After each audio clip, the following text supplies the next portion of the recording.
Au champ, à Octave Mirbeau. Les deux chaumières étaient côte à côte. Au pied d'une colline, proche d'une petite ville de bain, les deux paysans besognaient, durs sur la terre, infécondés pour élever tous leurs petits. Chaque ménage en avait 4.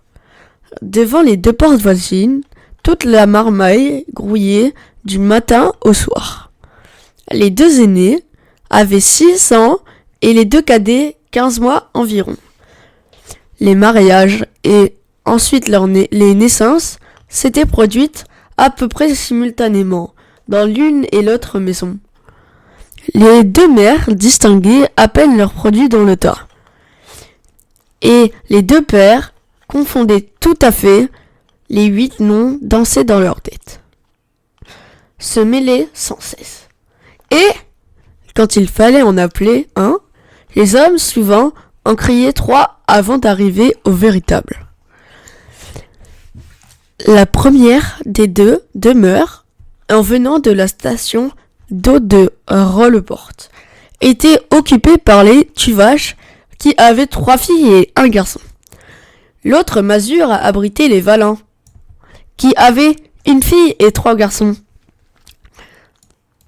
Tout cela vivait péniblement de soupe, de pommes de terre et de grand air.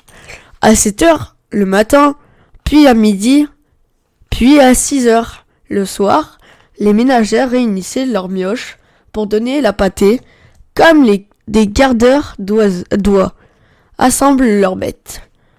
Les enfants étaient assis, par rang d'âge, devant la table en bois, vernie par 5 ans d'usage. Le dernier moutard avait à peine la bouche au niveau de la planche. On pesait devant eux l'assiette creuse, pleine de pain, molli dans l'eau, où avaient cuit les pommes de terre, un demi-chou et 3 oignons. Et toute la lignée mangeait jusqu'à plus faim. Mangeait jusqu'à ce qu'ils ont plus faim, non. La mère empâtait elle-même le petit. Un peu de viande au pot-au-feu.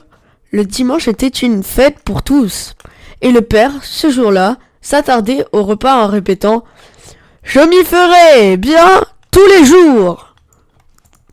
Par un après-midi du mois d'août, une légère voiture s'arrêta brusquement devant les chaumières.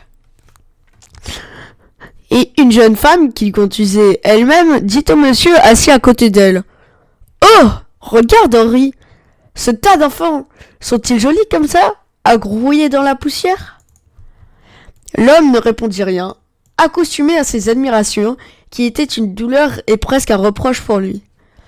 La jeune femme reprit « Il faut que je les embrasse. Oh, comme je voudrais en avoir celui-là, le tout petit !» Et sautant de la voiture, elle courut aux enfants, prit un des deux derniers, celui des Tuvache, et l'enleva dans les bras, et elle le baisa passionnément sur ses joues sales, sur ses cheveux blonds, frisés et pommades de terre, sur ses menottes qu'il agitait pour se débarrasser des caresses ennuyeuses.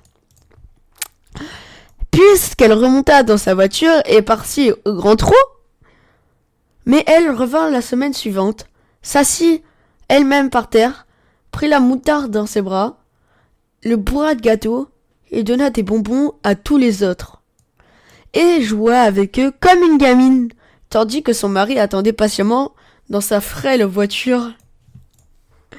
Elle revint encore, fit connaissance avec les parents, reparut tous les jours, les poches pleines de friandises et de sous. Elle s'appelait Madame Henri Dubière.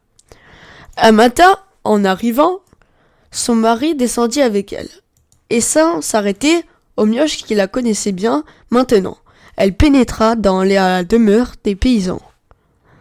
Il était là, en train de fendre du bois pour la soupe. Ils se redressèrent, tout surpris, donnèrent des chaises et attendirent. Alors la jeune femme, d'une voix entrecoupée, trembla et commença. « Mes braves gens, je viens vous trouver parce que je voudrais bien. je voudrais bien commencer avec la suite dans le prochain épisode. Page 2.